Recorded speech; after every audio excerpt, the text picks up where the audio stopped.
Welcome to the Vergecast, the flagship podcast of 2-hour usage limits. I'm senior policy reporter Lauren Feiner. Meta settled its latest kids online safety trial today, and it agreed to implement age verification, 2-hour usage limits, and pay $17.1 billion to states. It's a big deal. I'm here with senior tech and policy editor Addie Robertson to break it down, and what it means for the ongoing conversation around teens, mental health, and social media. Hi, Addie. Hey. So just to remind people what this particular Meta trial is about, this was a case where a group of 29 state AGs were suing Meta and saying that it basically misled users about how safe its platforms were for teens, and also that it broke the Children's Online Privacy Protection Act, or COPPA, which basically says that you can't host kids under 13 on your platforms without their parents' permission. So, Addie, can you maybe break down for us how big a deal this was compared to all the other litigation that we've seen against Meta recently? Yeah, so this is sort of the continuing of a losing streak for Meta. And we both know this, but Meta has lost. It lost a case in Southern California, a state-level case earlier this year when a jury voted against it and found it was liable for harm to a user. Then that cost it, I think, $6 million is the verdict against it. And then it lost a case in New Mexico about also misleading over child safety and who was using its services. That was believe nearing about $1 billion in damages as of the last check-in. And now this is definitely the largest fine to date. It is not a jury verdict against them, so they don't have to admit wrongdoing, but it's a lot of money, and they're agreeing to a bunch of changes that they have fought in other circumstances. Yeah, definitely. And yeah, just to be clear, the $6 million that it had to pay in LA, that was split between Meta and YouTube. So that wasn't even just for Meta. And I think what's interesting here is just that it's so many state AGs, and they have the power to ask for these like sweeping changes that we wouldn't see in these personal injury cases. And it goes far beyond just like New Mexico, like we saw in that case, despite the big price tag there. An important thing to note is that them doing this voluntarily means we're not going to get what we almost certainly would have seen if, say, Meta went to trial and lost, which is that they appeal this, and then it goes to an appeals court whether it's even possible for them to require this, because I think there are some pretty real questions about whether, say, you can legally require a company to set these extremely granular restrictions on how people use its products and on when they're reminded and when they can use push notifications. And this just bypasses all of that for, I believe, 10 years for most of the changes. Yeah, I totally agree. And before we get into why Meta would have wanted to settle this, maybe let's like lay out some of what's in the settlement. So I know we've already alluded to that they have agreed to implement certain age verification measures. Those are going to be able to be audited by a third-party auditor and make sure that they're able to hit certain thresholds for false positivity rate. They're also going to have to implement 2-hour usage limits across its apps for teens. And they're going to have to limit notifications during school hours and nighttime hours for teens. And also, they have to give teens the options to get rid of their personalized feeds so that, in theory, it might be a reverse cron feed. Addie, were there any others that stood out to you? I think that's the big ones. There are some like weird exceptions to the 2-hour usage limit, like it doesn't apply to messaging and it doesn't apply to quote unquote long form content, which is long video and audio. So I think there's some sort of wiggle room around the edges. But it's kind of a long list of changes that people who criticize Meta have been asking for a long time. Yeah, totally. And I'm curious how you think these will actually work. Like, do you think it's going to do what the AGs think it will? I think there are really, really open questions about this. So some of these features already were in existence. Some of them were already being applied to teen accounts. Some of them have sort of flipped from opt-in to opt-out over the years. I think that people are maybe going to see less dramatic results than the people who are harshest critics of Meta think they will.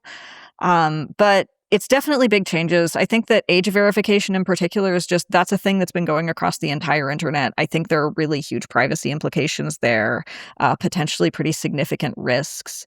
And I think this kind of effectively bypasses in some ways the entire policy discussion that people have been having over it by just saying Meta's going to roll it out.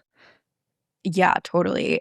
Yeah, I agree. I think it's not totally clear to me how different things are going to feel, except for maybe, not having to, not getting push notifications during the day for teens or, nighttime notifications, things that are really tangible like that. But in terms of like how the age verification is implemented, I think a lot of that remains to be seen and how much things really change. There's also the caveat that parents can turn this off.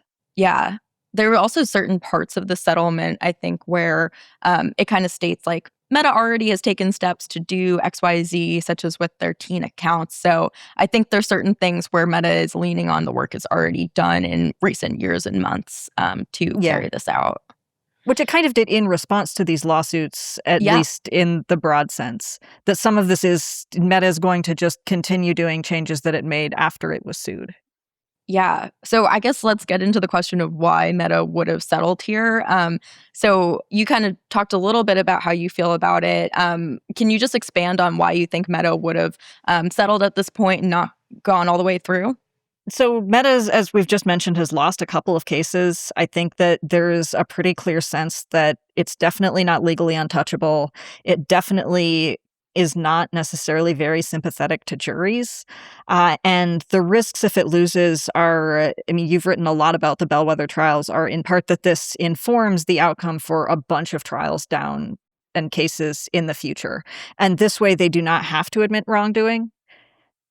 So I think there are a number of upsides. There's kind of general questions of like, oh, well, do they think that there would have been testimony down the road that would have been damaging to them? Adam Mosseri was in the middle of testifying when this settlement was reached. I don't necessarily know that that's a huge deal in this case, but it does mean they don't have to go through this remaining potentially fairly long trial. Yeah, I actually think it kind of makes a lot of sense to me why Meta would want to settle this case because I think at this point they've already had their executives testify. So they're probably not too worried about what would come out there. But I think it's just something that's been hanging over them for such a long time. And I think this actually gives them like a document to point to in all the other cases and, legislation that they're discussing to be like, okay, here's what we said we can live up to.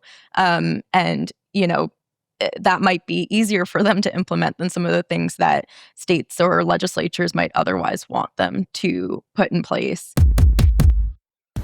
Support for the show comes from granola. Nowadays, people are divided on just about everything. But the hatred of a meandering meeting, that's something everyone can get behind. Thankfully, there's granola, which can help ease the tension and make those meetings actually efficient. Granola is an AI-powered notepad built for the way real people actually meet. Here's how it works. You take rough notes like you normally would, and in the background, Granola securely transcribes the meeting. Then, it turns everything into clean, structured, actually useful notes when the meeting ends. You get to actually listen instead of frantically typing every word, and still walk away knowing exactly what was decided, who's doing what, and what comes next. So if meetings are eating up your day, Granola is a no-brainer. You could try it totally free for 3 months. Just head to granola.ai/verge. That's granola.ai/verge to get your time back. Get 3 months for free at granola.ai/verge. You're listening to Deepgram Flux TTS. Different voices, same model, all ready to speak. Flux TTS is a streaming text-to-speech model built for voice agents. Flux reads the room. It holds context across the conversation, turn after turn. With consistent tone, interruption handling, and plenty of personality. So your agents keep it flowing and customers can just keep talking. Try Deepgram Flux TTS free now until September 12th. Visit deepgram.com/keeptalking. Terms apply. An interesting part of the settlement was that Meta and the AGs basically put a contingency in place for other industry players to get involved here and have to step up to the plate. And I think that actually puts Meta in an interesting position where they get to almost position themselves as taking the high road over their industry peers, but also getting to pressure peers to do something that's in line with the terms it's agreed to, because otherwise it might be at a disadvantage to them. I was going to say they got a really funny bit of leverage out of this. Just to clarify what we're talking about, Meta has agreed to pay around $17 billion. They say around $18 billion to states. However, 30% of that only gets paid out if YouTube and TikTok also each contribute that amount and also make changes that are similar to what Meta is making, including usage limits. So Meta gets to both position themselves as taking the high road, and they get to try to make sure that everyone else is working on the same disadvantages they are, everyone being just companies that are comparable in size. That's why they are called out in this particular settlement. And then they also, if that doesn't happen, they get to just say they paid $17 billion and then actually not pay about $5 billion of that. I will say I've seen people sort of saying, oh, well, they could have paid a huge amount, like this is peanuts. And it sounds a little bit like all the numbers we're saying are just made up, but it is still a very large amount of money. I looked up their Q2 results, and their net revenue was about $15 billion for the last quarter. So it's not a negligible amount. Definitely. And I think we often hear about the headline numbers here, but I think really the changes that they're going to be made to implement are way more important. But it is still significant that it is a big sum. And they've already said in the second quarter they had to spend $2 billion on legal expenses. So it's really starting to add up for them. I guess maybe we should address why the AGs would settle here. Why do you think they would take a settlement here? Yeah, I will first clarify that I'm not a lawyer, but this just comes up whenever anybody settles what seems like a slam dunk, and it's that you are taking a pretty significant gamble on any case that you push forward instead of settling. This happens pretty frequently. It's not that unusual. The numbers that get thrown around for the potential fees that they could have taken Meta for are just astronomically high. They're in the hundreds of billions or potentially higher. But those are numbers that I think we just have not seen borne out in other cases where they lost. So I think that they got a decent amount of money. They got certainly a pretty significant sum. They got a lot of the changes they were asking for. They got them without Meta then fighting them on, say, constitutional grounds for the next several years. I think that they got a pretty decent deal out of this.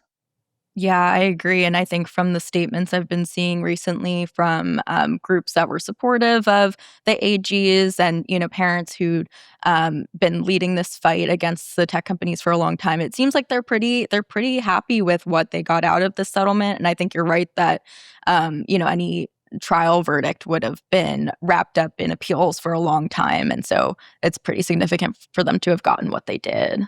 So yeah, I mean, let's maybe step back a little bit and talk about how we got to this point with this trial and this settlement. We've kind of alluded to there's all of these other cases going on. There's a group of cases in LA that are personal injury cases, individual plaintiffs who are suing not just Meta, but other tech companies as well for allegations of harm that they experienced on those platforms.